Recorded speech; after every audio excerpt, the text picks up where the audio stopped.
So I'll just say a quick hello while people are joining. We have about 4 minutes until we're starting, so we're going to just hang tight until 1 o'clock on the nose, but just so everyone is aware, I haven't granted access to microphones or cameras for the time being, just because we do have a lot of guests joining us today, and so just to avoid any kind of disruption that we might have. Feel free to use the chat box at any time, and if you do have a question for one of the presenters, just raise your hand using the icon on the top menu bar, and I can give you access to your mic if you do need it.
Getting lots of great answers coming in on the Jamboard, so thanks so much for filling those in. Keep going and thinking, and feel free to add in another one that someone else has already written. Like I see we've got 2 MS words, which makes sense.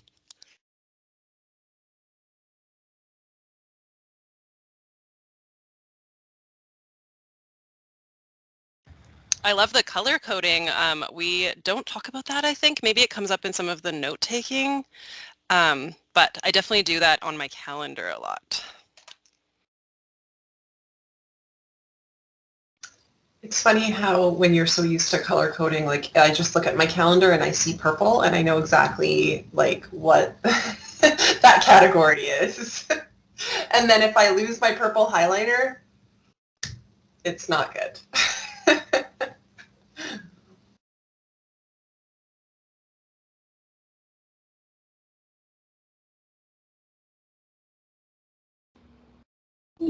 Joanna, you're muted if you're speaking to the group. Darn, I clicked the button and it didn't work. I was just going to say for our calendars on Outlook, I always like to use like purple for webinars, but then if someone else makes a webinar invite and it's not in purple, then I like miss it when I'm skimming over my calendar if it's super packed. So it's always when everything's pink, it slides together.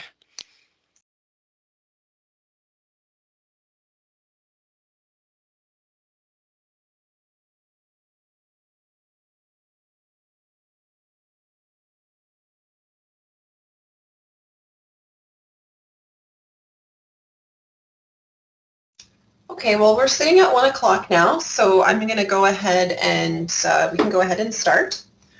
So just before we get started, I wanted everyone to know that this webinar is being recorded, and I will also provide everyone with the link to the recording after the webinar today.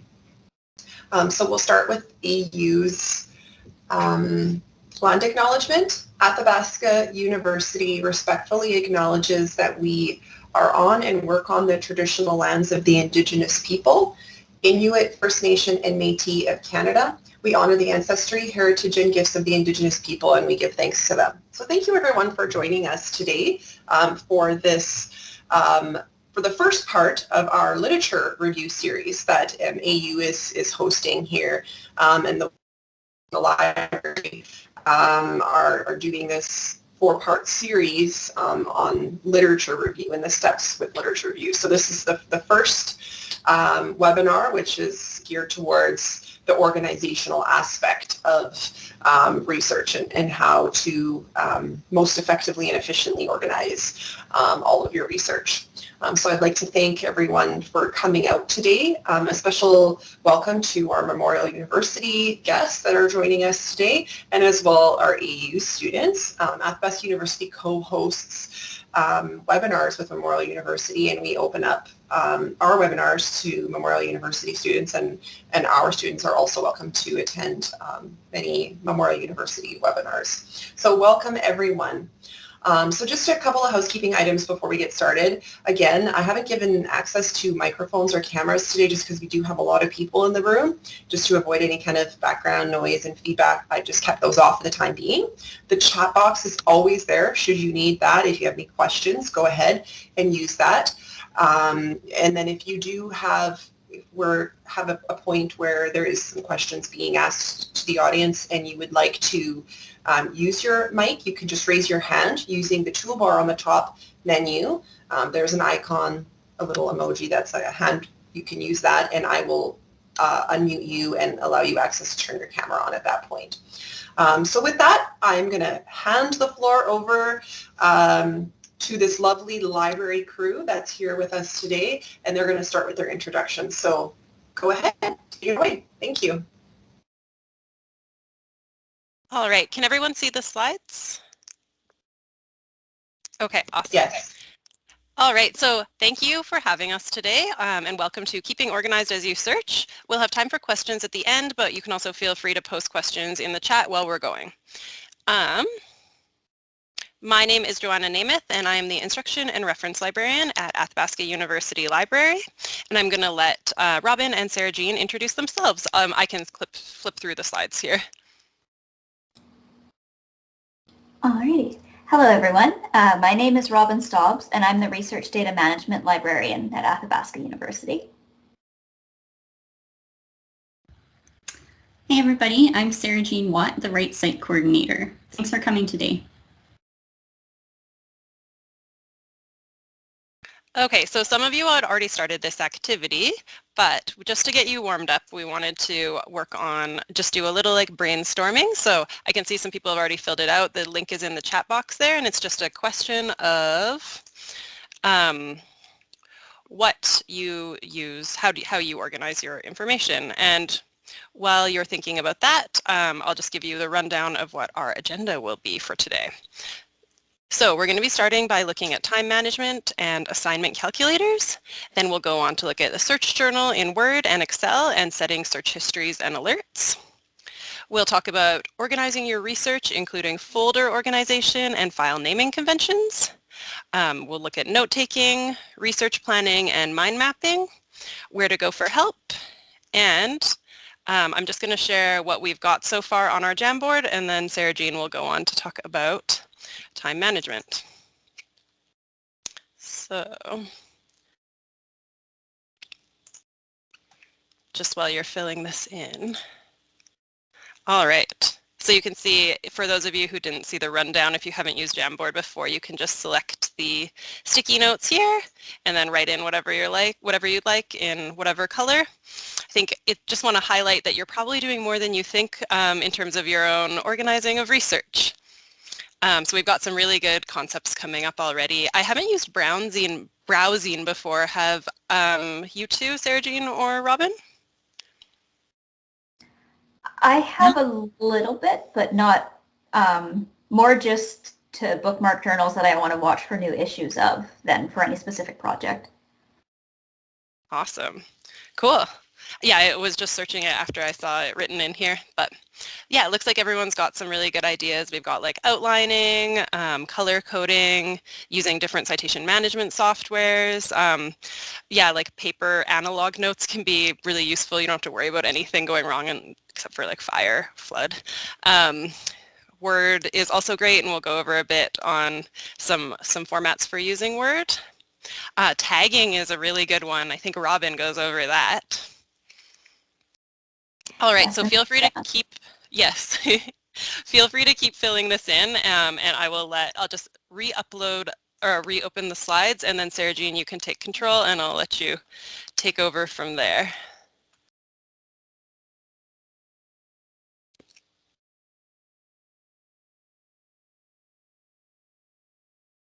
Okay, you've got that then?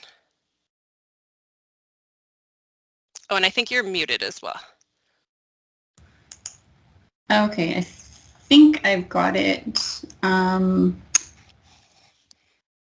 Does everybody see it but not see the presenter view? Because it looks a little bit odd on my end. We should be on a slide that just says time management with the number 1. Okay, and that's Of what it, you right? see? That's what I see. Hopefully everyone else is seeing that. Yeah, that's Great. what we see, yeah. Okay, perfect. Well, I'd like to share some tools and strategies for planning your time during research and writing. So assignment calculators can give you a plan or schedule of the research and writing process broken down into steps, each with its own due date. All you have to do is enter your start and end dates. The start date is the day that you wish to start working on your assignment. It doesn't have to be the day you enter it. It can be in the future. Perhaps right now you're just planning your time. And similarly, the end date does not need to be the due date. Ideally, it should be earlier to allow yourself extra time, especially if you want to submit your draft to the right site. In that case, leave 3 business days to receive feedback from your writing coach. And I'll talk more about the right site at the end of this webinar. Now I'll talk about a couple different assignment calculators you can try. The links to these are on our handout. So the first one, an assignment calculator from Simon Fraser University, will break down the steps for you into recommended percentages, identifying the day you should begin each step. For example, 20% for research, 10% for outlining, 20% for drafting, and so on. The SFU version also allows you to import the first day of each step to your Outlook calendar. The instructions for this are on our handout. Be sure to view each calendar event it enters as the day you begin that step. You may want to manually change the event to recur each day until the next step begins. The University of Toronto calculator is interesting because it allows you to choose between several different types of assignments, including literature review, as well as annotated bibliography, presentation, and even graduate school application. Similar to the first one, you'll receive recommended steps, but different types of assignments have different steps. So this assignment calculator not only gives you a recommended timeline, it also gives a guideline for how to approach the particular type of assignment. You can also generate a PDF that provides the steps, dates, and so on. Personally, I didn't find this PDF overly useful. I found it more useful to manually put the dates into my Outlook calendar. If you're very visual or tactile, you may also want to print a blank monthly calendar and write down which step you should be working on each day. Excel has a template for this. The template you see here is called Blank Monthly Calendar. Instructions for how to find it are on our handout. Alternatively, you can print your calendar from Outlook with a specified date range and 1 month per page. Instructions to do this are also found on our handout. Now, there are even assignment calculators specifically for the graduate thesis and dissertation, which I'll mention here because the literature review is often a part of these longer projects. So the University of British Columbia's thesis calculator allows you to choose master's or PhD to get tailored results. With this one, the steps are broken down by semester. Detailed steps are given not only for writing, but also suggested professional development and self-care. This time, you can sign up for email reminders, which could be useful if you're more apt to check your email than your calendar. Now, a downside is that it is very geared toward UBC students, and many links or suggested steps are relevant only to them. So you may also want to try the University of Minnesota's dissertation calculator, as it gives very detailed strategies for each step. Steps identified include developing research methodology, reviewing the literature, analyzing data, and writing.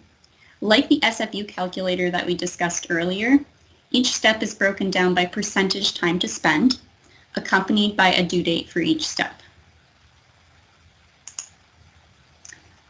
For longer projects, I suggest creating a blank calendar in Outlook devoted completely to that one project. This is a good idea to help keep you focused on the various steps of one project at a time. The assignment calculator will suggest the time periods for each step. Then you can put them into Outlook, signed in with your AU email address. And here you can see I created a calendar with different steps from the UMN dissertation calculator. Like Joanna mentioned earlier, I color-coded each step so that I can quickly see where one ends and another begins. So color-coding in calendars is also a really useful way to organize your time. The handout contains instructions for how to create and print a yearly calendar. You can print a hard copy or print a PDF for a digital copy. And here's a quick challenge to sum up our discussion of time management. So what is the benefit of using an assignment calculator? Is it A, break the writing process into steps? B, give you a schedule to input in your calendar? C, manage your time while writing? Or D, all of the above? You can put your answers into the chat.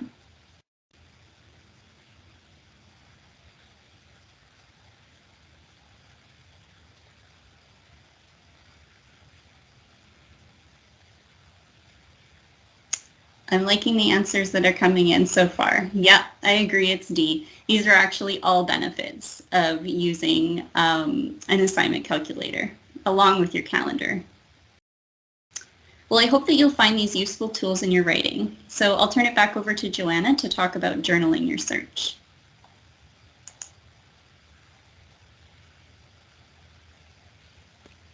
Okay, thanks so much, Sarah Jean.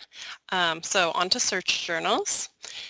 As you search, it's very helpful to keep a document or a search journal of the terms you have used, how you found the results, and notable articles and citations that you will want to revisit. I'll go over using a Word document and using an Excel template we've created. So we're going to start by looking at Word, and I know a lot of you wrote in the Jamboard that you're using Word as well. I like using it for journaling my search as it's quick and easy. So here's one journal format you can use for your search and that you can put into Word. Start with a main document you can use to keep track of your searches and results. Here are the main components of this document. We've got information about the topic, the database searched, the searches tried, the results, and then at the bottom we've got relevant articles found. For articles, we recommend copying the whole citation so you have all the information to find it again. In the case of the second article, I've added an abstract because the title, Scholars in Solitude, wasn't super descriptive, so we don't fully know what the topic of the article is just from skimming it. The title of the first, however, is quite clear. So you can highlight parts of the abstract that stood out to you. You can also add in a note on why you thought the article was useful, or maybe where you might think about using it as you're doing your research in your potential research. So looking closer, I identify where, when, and what I searched, and what's missing. Correctly formatting citations can come later. I've highlighted the notes to indicate that this still needs to be formatted properly because I'm just using the computer-generated formatting. You'll do a lot of searching, journal your searches, read abstracts and full articles, and make search notes on individual resources, and then make a short list of selected resources for your assignment. As we've said, there are many ways to consider journaling. This journal has been created using Excel. So here's a template that you can copy into Numbers, Google Sheets, or Excel yourself. I'm just going to send you the link here. So it's just a blank template of what we're looking at here. So the researcher here has first identified their research topic of treating children with autism, and then has separated the main concepts of their research topic and any synonyms they might want to use. Consider ways to separate your search terms using and or. If you need help developing your search, you can have a look at our guide to the research process, which I'll also paste a link into the chat for. These are also in the handout. Document the databases used and the results found. You can also make comments about the relative merits of your search. Did you find too many articles? Not enough? This is more general way to keep track of your searches. You want to create a separate document to make notes on the individual articles and other resources. The handout is just, I sent a link to it up above in the chat, but I can send another one. It's just a Google document, so there you go.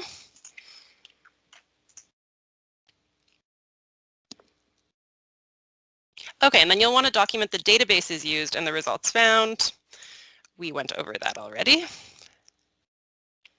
Can everyone else hear me? I think usually if it's only one person that can't hear, it's probably best to just log out and back in because it looks like everyone else can hear. So you might want to just try resetting your sound. So on to search history and alerts. Various databases allow for you to find your search history and allow for alerts to be set up as well. Many of these require setting up an account with the vendor that the databases run through, like ProQuest or EBSCO. For example, from an EBSCO database like PsycInfo, you can select Search History from underneath the search box on the results page. That's only going to come up once you've had more than one search. From here, you can see all the searches you ran, and you can rerun those searches. Keep in mind that these will only be saved while you are actively searching. They will time out if you step away, lose internet, or leave the page. So that's why it's good to keep a journal of what you're searching so you at least can retrace your steps if you need to. Unless you set up an account, accounts are different for each vendor, but they typically have lots of resources to answer your questions. The other problem with setting up accounts is that then you have to remember which database you had that specific search that you're looking for in, because you may have a whole bunch of different search histories on the same topic in different accounts. Some databases allow for you to set up alerts on particular searches. So if something new is added to the research area you're looking for, you will be notified. Here you can see you can set up an account, but then you can have alerts emailed to you on your specific search. This can even include limiters. This can be particularly helpful if you're keeping track of research over a longer period of time. I like using Google Scholar for this as they have such a wide variety of publications. However, they have a much more limited options for searching, so it may or may not be the best option for you. It's always a good idea to set up a few alerts to make sure you're up to date on your topic. And now Robin's going to talk to us about organizing our research.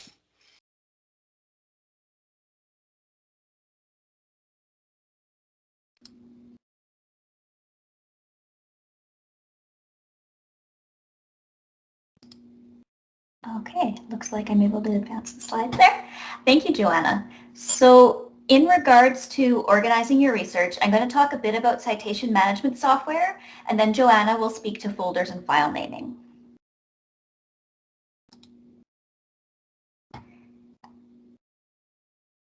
So I'm going to throw a link in the chat, and it is also on the handout, but it is for the library's guide for citation management here at Athabasca University, because we do have a separate webinar contained within that guide that is devoted specifically to citation management. This is just a brief overview as it pertains to organizing your research.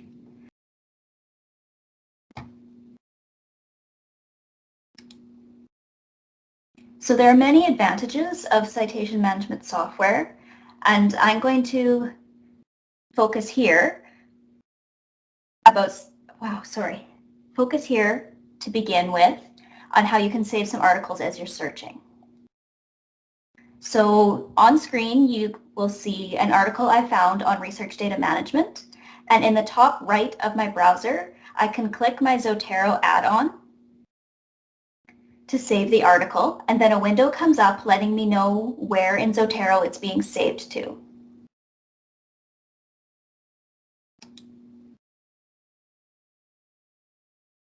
You can use the Notes tab to add notes on the item, for example, notes on where you got it from, or if you use a search journal like Joanna suggested, you can add a note with a link connecting you to that search journal document, or a note about where you've saved your search journal on your computer. I'll also note that if you are using items like print books, you can manually add a record so that you don't lose track of them either. I can then organize the items I have saved. On screen here is an example of articles and chapters sorted by the course they were collected for with subfolders for assignments. I think my slides are one out here. There we go. So you can see the arrows on there pointing to my folders within my own Zotero for human ecology classes I have taken.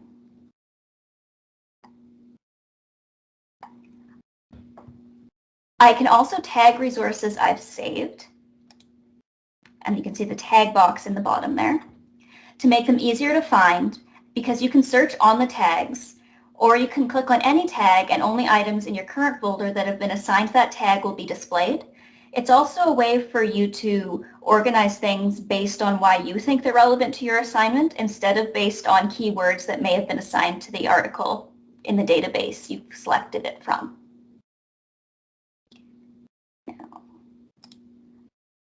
The box on the screen shows a running list of tags I have started to create, and I'd like to keep my own list in a separate Excel sheet.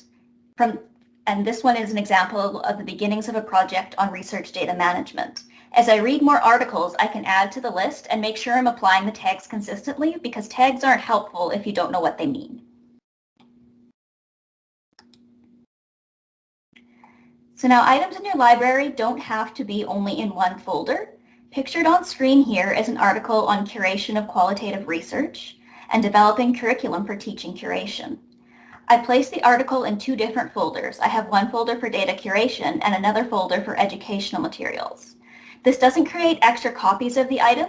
It only exists in my Zotero library once, but it can be added to as many folders and subfolders as I like by dragging and dropping.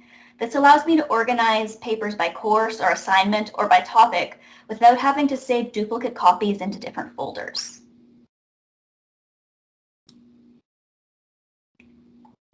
If you don't want to use citation management software, you can create a naming system for folders on your computer. You should be consistent in how you name folders and files within them and document those naming conventions.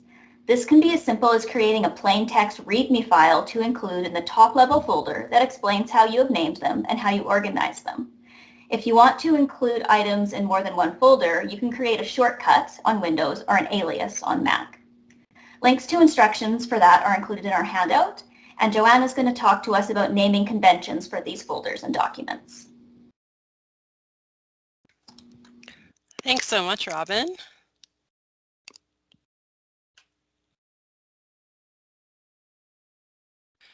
Okay, so it's good to think about files you keep on your computer and how you organize them in your head. We have a colleague, for instance, who organizes hers she has folders for personal, education, and kids. Within the personal file, she has medical information, tax information, CVs, cover letters, creative writing she's working on. In the education folder, she has research, notes, assignments from different courses she's done. And in the kids folder, she has kids projects, school reports, medical records, of course. So that's just an idea of kind of getting that going. Of different ways to organize your folders. Here you can see a way that Pratt Institute demonstrates organizing and naming your folders. They number them. I like to organize mine by semester and then course within the semester. So it really depends what files you need to organize and what organization system makes the most sense for you. Folder naming is important, but if your files don't have helpful names within those folders, it's going to be even harder to find what you're looking for. So in regards to file names, use descriptive names like the author's name and a word that describes what it's about. Use consistent formats such as year, month, day, or just year, etc.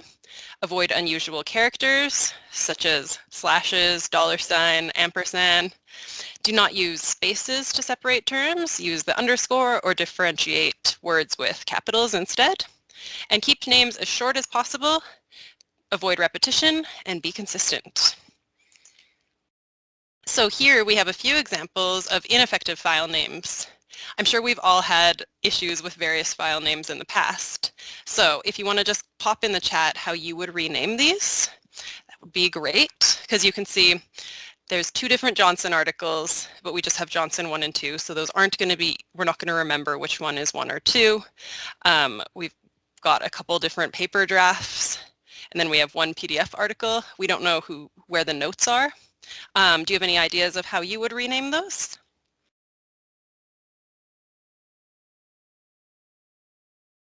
I have examples on the next slide if no one has ideas, but I'm sure you've all downloaded PDFs and saved them that are just a series of letters and numbers.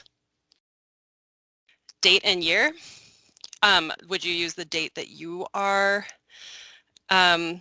doing it or the date that they were published.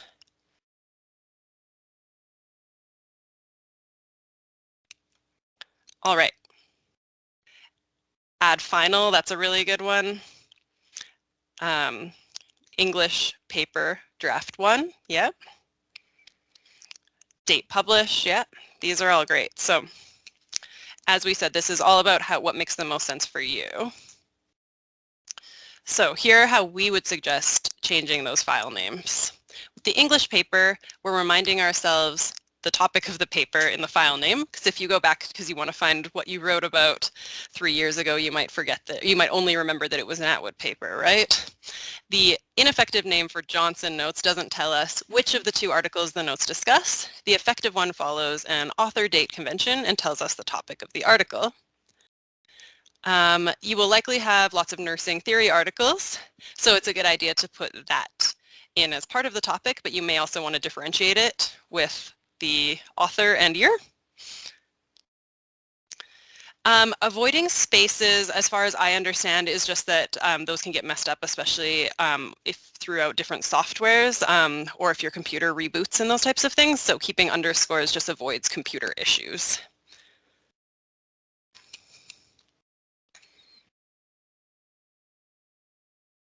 All right. So I have another activity for you. If you're using this article for your research on Indigenous pedagogy in distance education for your education theory class, this might be too much of a mouthful. I know we've done this activity before and it worked. How would you title it? You can type your answer in the chat box.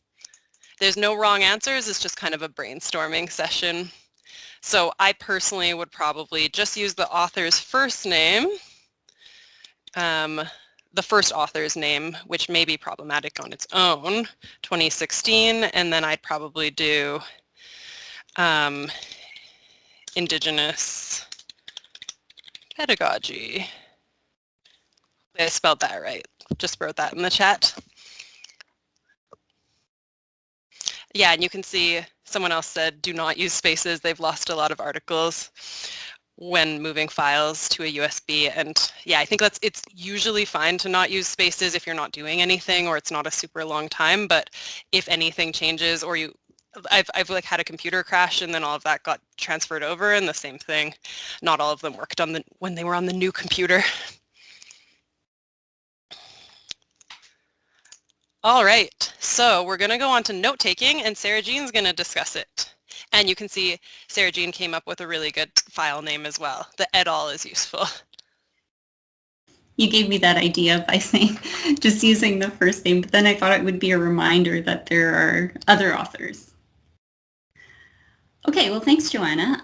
The effective note-taking strategies that I will discuss include reading actively, using templates to take your notes and engage with the material, and knowing how and when to quote, paraphrase, or summarize. So when preparing to take notes effectively, it's important to read actively for understanding. Reading actively means that you continually think critically about what you're reading, reflect on what you have read, and think about questions that you have about your source. When working with journal articles, start by reading the abstract to determine if the article may be useful, and at the same time, determine the article's conclusions from the abstract before you read the article. You can then scan the article, reading the headings to determine relevance and to preview the article's main points. At the same time, you can try to scan for keywords that relate to your topic. When reading books, use the table of contents, headings, and index to help you find relevant material. The introduction and conclusion or discussion sections can also be useful portions to read and reread to help gain understanding.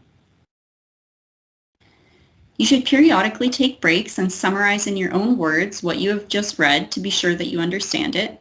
And if you find yourself talking out loud to your source, you're doing it right.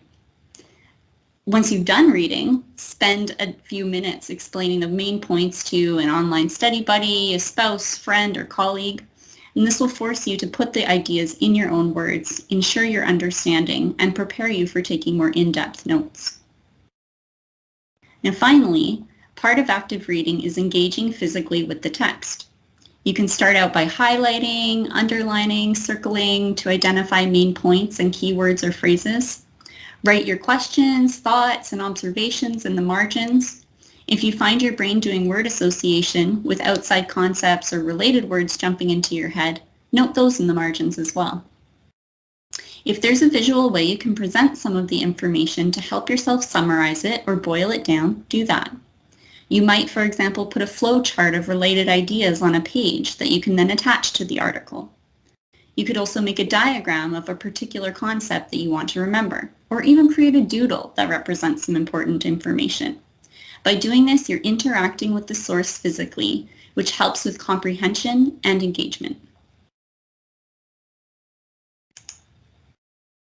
And you can engage physically with the text even if you don't print the article by using a PDF reader's highlighting and commenting functions. Here I used the browser Microsoft Edge, which is a great free option. You can highlight in multiple colors, so there's that color coding again. You can draw, you can add typed text.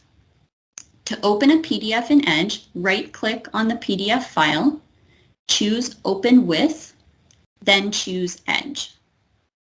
So you'll want to go to the file, where the file is located, right-click on it, choose Open With, and choose Edge. Edge should then open with the annotation tools in a bar at the top of the screen as shown here. Be sure to save it to keep your annotations. And here's an example of a mind map or relationship map from Heart 1998. You can do this through any approach that works for you for a single article, but you may find it even more useful for exploring the ideas you gleaned from multiple articles. We'll see another way to deal with information from multiple sources a little later on, but I did want to show you that when working with an article to understand its contents, you don't have to treat the information in a linear fashion. Playing with it in a visual fashion can help you engage with it and thus understand it more comprehensively.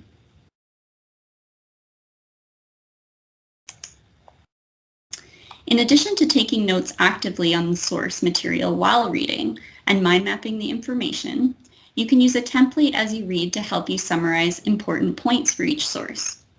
All of the following templates can be accessed through links on our handout. Robin has provided our first template, which you may find useful for keeping track of key information for each article. And I will let her speak to that now. Thanks, Sarah-Jean. So this template is geared towards in-depth reading of a particular item. You don't necessarily have to use all of the sections. Think about what is most relevant to you, and you may choose to add in some of your own sections or take some of the ones I've put in away. An empty copy is linked in the handout, as Sarah-Jean mentioned. So I'm just going to go through this kind of heading by heading on this template and explain what I would normally include in each section. So for tags, I match those tags to the tags in my citation management system to make it easier for me to find the item there, because I use my citation management system as the place where I also save both annotated and unannotated copies of every article. You can also look at the keywords assigned to an article. They're usually listed underneath the abstract, and see if those are ones you like or if you think of something else that's more relevant to you. For a quick description, I do 1 to 2 sentences of what the article is about, just to remind myself, because I can usually remember the article better if I have that short description to start out. For key takeaways, that's 1 to 2 key points, and those are key points for me and what I'm currently working on. They may not necessarily be the key point of the article. And I fill that in at the end after I've read the article or chapter. For terms, I pull out any key terms defined in the article. And then for important points, those are the author's key points, and I tend to summarize those as I read and then pull some of the most important pieces into there. For method, if it's a research article, I record how the research was designed. What, for example, was it an experiment? Did they do surveys or interviews, etc.? And then my other of interest category are other points, critiques, or interesting connections I make as I read. So some of those may end up going up into the key takeaways when I'm done reading or into the follow-up section for later. My 4AU section is for my current project in my example on screen, because I'm looking for anything that relates to my job at AU. So you may want to make that section to be for a particular assignment you're working on.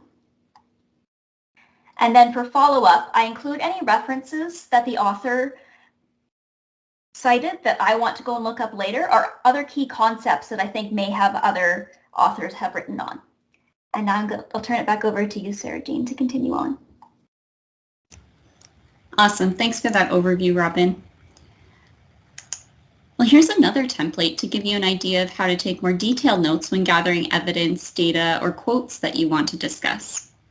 This will consist of paraphrases and quotes in addition to the summarizing you did on the earlier template. Summarizing occurs in the columns focused on the article's main idea and main points.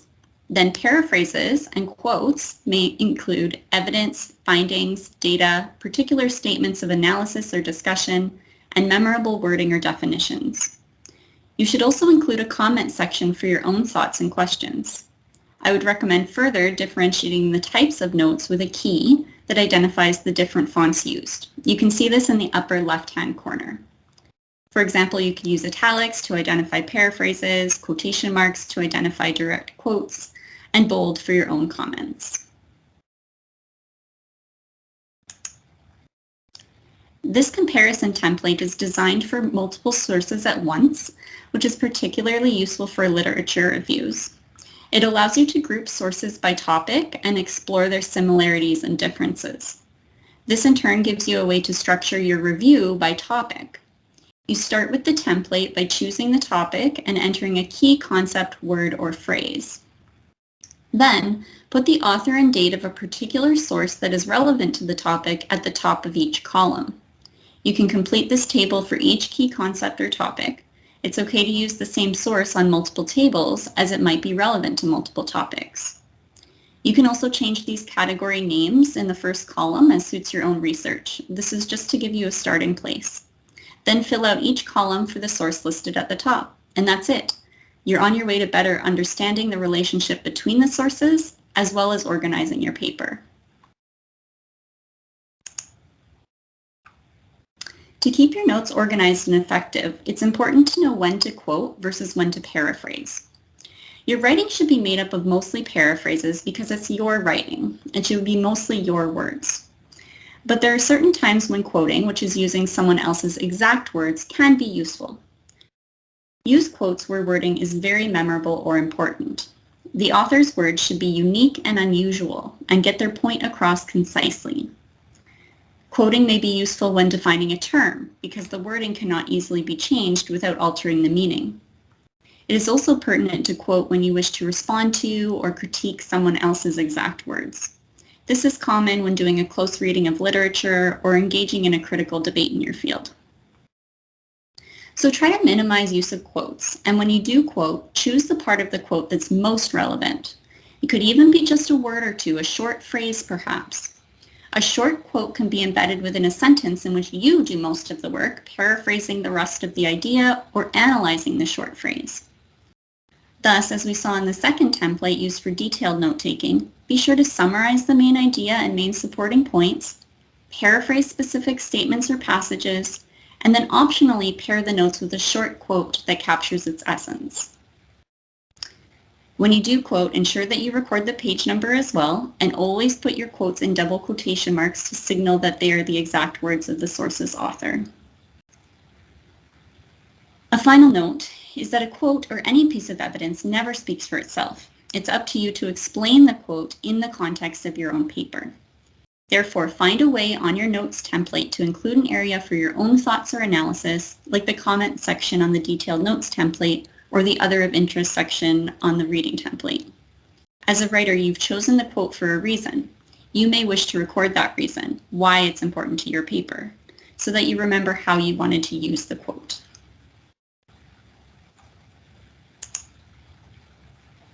It's also important to take the time to paraphrase and summarize effectively when taking notes. This will help to capture a clear and complete understanding so that you remember when you return to your notes later. The main difference between a paraphrase and summary is that a paraphrase is of a specific wording or passage, perhaps a sentence or two, up to a short paragraph.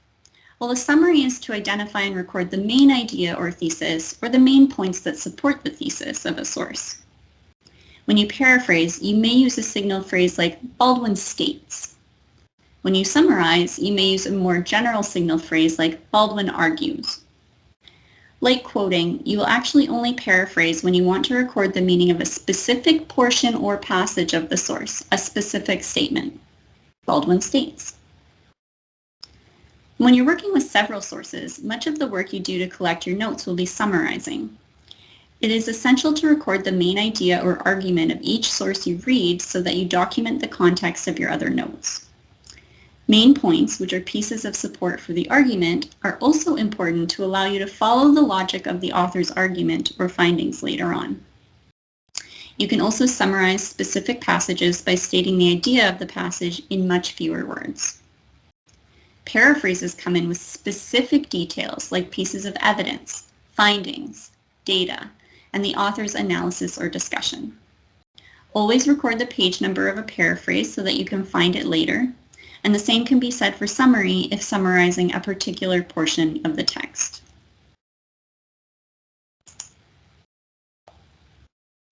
Paraphrasing and summarizing vastly improve the flow of your writing. It can be very awkward to just put quote after quote with very few of your own words.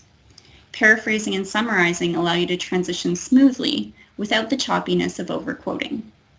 My most crucial suggestion for paraphrasing and summarizing effectively is to do so without looking at the original source. This will help you avoid using the exact wording of the original author. After actively reading, you should synthesize the idea or passage in your own mind before recording it. Think about it and be sure you understand it.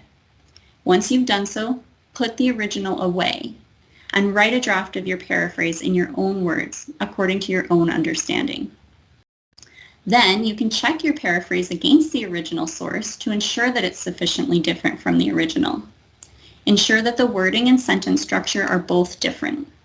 If you've used a lot of the same wording, revise those areas to complete your own wording. So remember, the most effective notes will summarize the main ideas and main points, and pair these with paraphrases of the most important details with a few memorable quotes sprinkled in.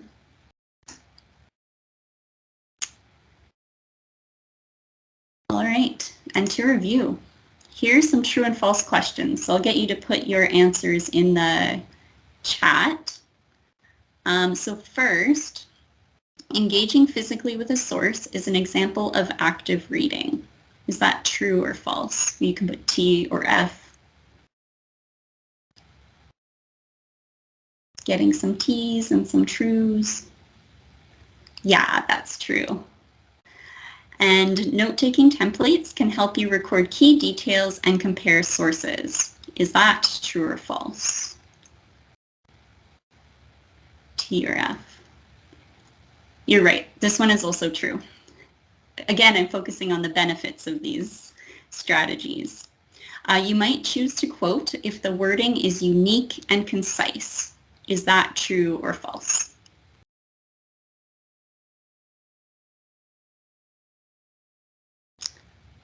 Right. That would be one of the few times that you would choose to quote if the wording is unique and concise.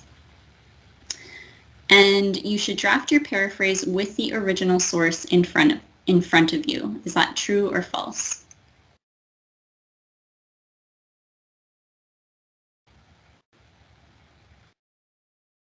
Oh, good. Yes, you realize that is false.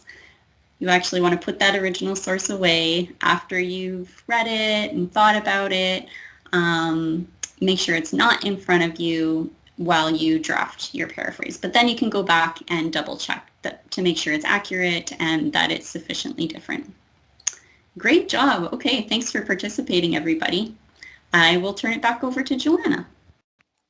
All right, thanks so much. So we've just got a little bit on research planning, and then we'll have time for questions and wrapping up. So almost through. So you'll want to formulate a research plan. The first thing you will want to do is to pose your topic as a question. As you read, think about your stance on your topic or the angle at which you would like to examine it. You will, of course, need to narrow these ideas down to a focused thesis topic as you continue to gather evidence from your research. As you proceed to develop a thesis, think about the resources you need. Books, journal articles, newspaper or magazine articles maybe. Maybe you need to look at StatsCan statistics and where you can find these resources. Then plan out a research journal. Doing some pre-reading before you start digging into in-depth research can really help you get a handle on what you'll be looking for. As you do your pre-reading, it can help to create a mind map of your ideas. This can help you organize your notes thematically later on and can help you when you go to write the research plan. So here's an example of a mind map. So you're starting with a main idea, the circle in the center, and brainstorming related concepts. Then you can refine your mind map to the areas that you want to focus on in your research. So, for example, the central idea or research topic could be, what impact does screen time have on cognitive function? With each branch of the mind map representing a specific aspect of this idea. For instance, topics could include younger people, older people, cognitive processes, and screen time. I've refined these ideas further to be more specific. Finally, I've decided to focus on how video games affect the memory and reading comprehension of school children. I've used the tool Mindomo to create this map, but there are tons of different options that keep popping up every day. So if you just search for mind mapping, you'll come up with a bunch of different ones. But this can give you an idea of how you can keep organized and focus your search. So we wanted to go into our conclusion, and I've got a little activity for you, and then we'll kind of go over where you can go for more help. So first we'll do, what are you going to take away from this session? Just so we have an idea of where you'll be using this in the future. So I'm going to share my screen so we can kind of watch. So in the bottom right corner here, you can add in any, or you can just comment on any of these. So we kind of put in the basic areas, so you could just add in that you're going to use note-taking, a particular template that we went over, or you can add in your own. So we'll let you work on that while we continue to go over where you can go for more help. Sorry, I did not mean to add that in.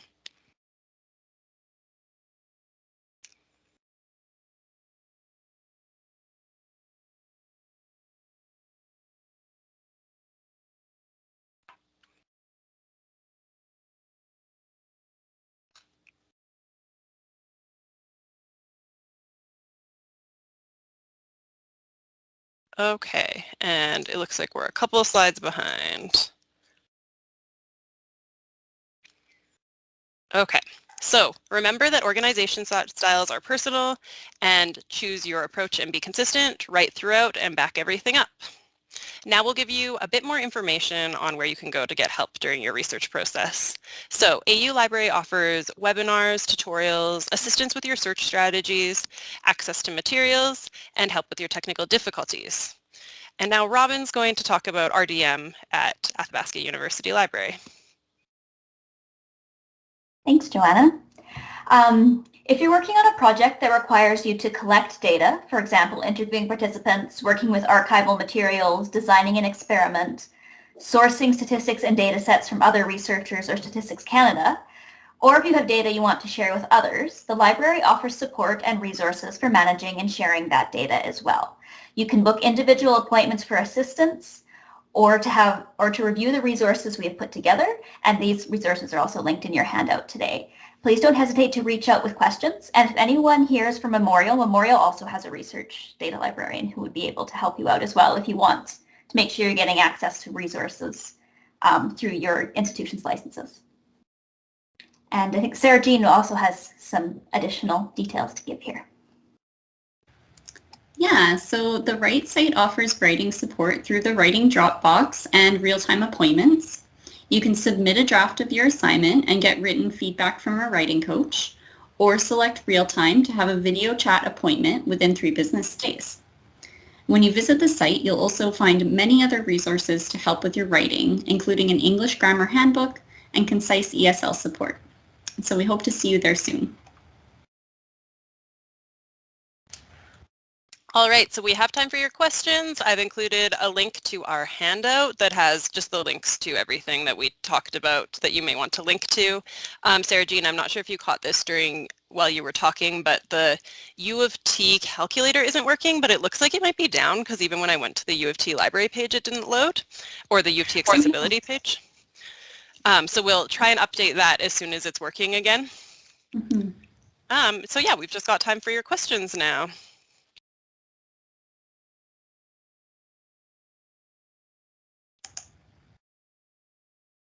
You also have our contact information if you want to get in contact with us later. Crystal might be able to answer the how will you have access to the other 3 workshops. I believe the links will be sent out to the same place you got this one from. I know we're posting them on our library Facebook and Twitter.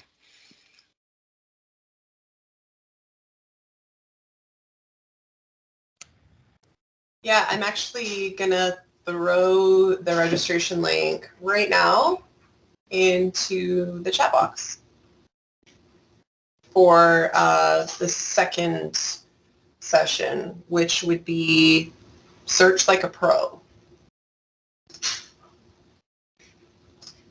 And Priscilla, in terms of Jamboard, the most similar thing I found is Whiteboard on OneDrive, but I'm not sure, or OneDrive, Outlook, whatever we want to call it, but I'm not sure if there's anything otherwise comparable. I find Jamboard to be the most accessible because everyone can get into it, whereas sometimes the Outlook or the Microsoft products can be a little bit trickier to gain access to, or like we don't create our shared notes or our shared documents for, like, I used Google for this one because the Microsoft ones time out after a couple months, I believe.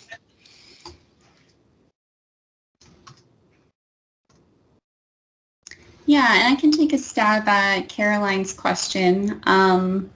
So she's asked, I really enjoy taking notes on paper because can get easily overwhelmed when having so many tabs and windows open at once. And I feel like I learn better by writing versus typing. Do you have any tips for effectively syncing written and electronic notes and keeping organized with paper notes? Yeah, I do a lot of note-taking by hand as well, Caroline. So a couple suggestions there, I would just say, try to use headings that kind of capture whatever you're working on, headings and subheadings. And if you get into a certain way of formatting those so that you recognize them right away, maybe using different colors or underlining them, that could help to, allow your brain to quickly understand where you're at in your notes when you go back through them. Maybe possibly doing them on loose leaf and putting them in a binder, because then you could reorganize them as needed into different sections instead of them kind of being stuck in a coil book. And definitely the color coding, I think, could be helpful with the paper notes as well. If you like if you like printing articles, then you can do those ways of engaging physically with the printed copy of the article. So the highlighting, writing notes in the margin, annotating just like you saw on that one screen, you can do that by hand as well. And then, maybe hole punching it and putting it in the binder alongside your notes for that article. That could be one way to do it. As for syncing the written and electronic notes, I'm not too sure. I know that OneNote, Microsoft OneNote, is one option that has like a lot of flexibility for organizing your notes into different categories and things like that. So that could be something you could look into, and you might be able to scan your handwritten notes and place them into OneNote. You could try that. Related to that as well, depending on whether or not you are using Microsoft, Evernote has similar flexibility, and that you can do also as an app on your phone, so you can take pictures of your handwritten notes, and it will attempt to use optical character recognition so that you can still somewhat search them. Now, optical character recognition on handwriting is kind of hit and miss, and in there you are able to tag your notes. The other one piece I would add in there is if you're using citation management and you have your notes somewhere, you can make a note in your citation management system about where your other notes are. So I like Sarah's loose leaf idea. I do a lot of my notes that are handwritten in a notebook that is bound but has page numbers. And I assigned all my notebooks a volume number, so then I can track that my notes are in volume 15, page 20 to 23 on this topic if I need to. So it varies, but it depends how you want to, what your personal style is and what types of things you like to write with, because I'm the person who has 50 different colored pens and 5 highlighters going when I'm working with paper.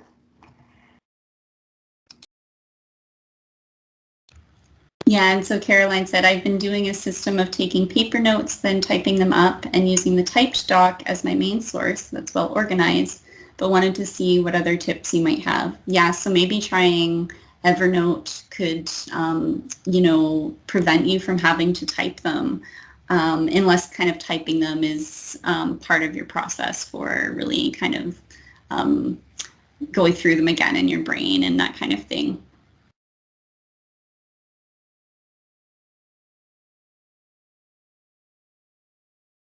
And have either of you used liquid text? I was just looking at it and it looks really cool, but I haven't personally used it. It is my favorite thing ever.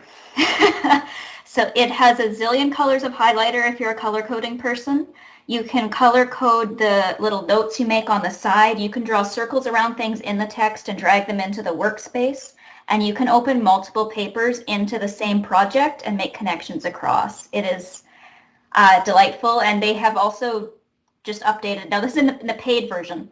You can connect it to your citation manager and sync across devices as well. So you can open it on your computer and your mobile device, iPad.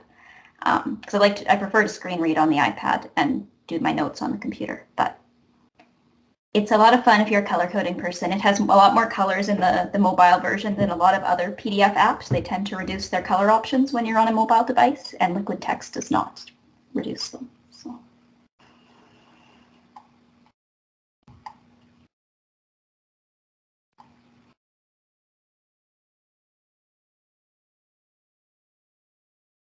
We don't have a tutorial. I see noted that you'd like a tutorial. We don't have a tutorial, but if you want to email, I can walk you through a little bit of stuff, because you have to have a copy of it downloaded or whatever. But I'm happy to do that if you want to reach out.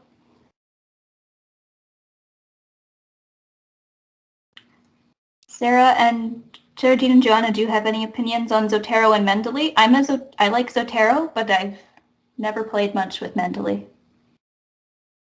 I just added a link because this is like the question we get most commonly, and I think it's honestly up to you. I would just try out both and see which one you like.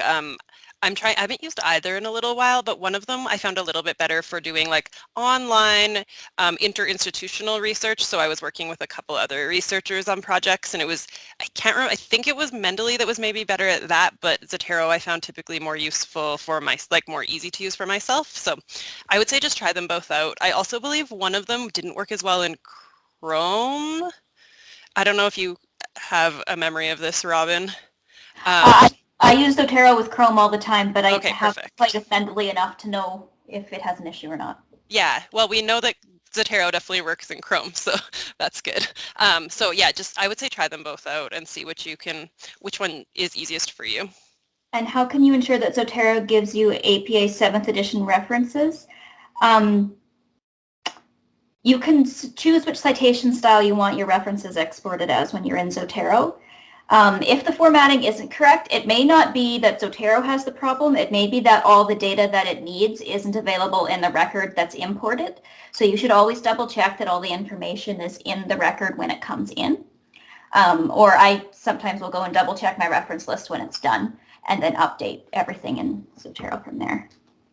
And if you're using the plugin on Microsoft Word, sometimes I would assume that, I think I was doing this before 7 was in, but I had to go in and search to add the citation style I wanted because it was still using 6. So you may have to add it in as well for the bibliography. I believe that's included in our older webinars that are on the LibGuide I sent up above. Yes, and I know with Zotero, I do go in and remove capitalization from titles because I also work with APA. I've tried converting over and I can't remember now. I think it might it won't uncapitalize for you, so you should update the titles as they go in. That's one piece it doesn't edit. Yeah, and if you don't want to, do every letter, you can highlight it, like highlight the title, and then you can choose the case. Like you can choose, say, sentence case, which would only capitalize the first letter of the title. And then I think it can be a little bit finicky. You might have to play around with it a little bit, but Word does allow you to do that.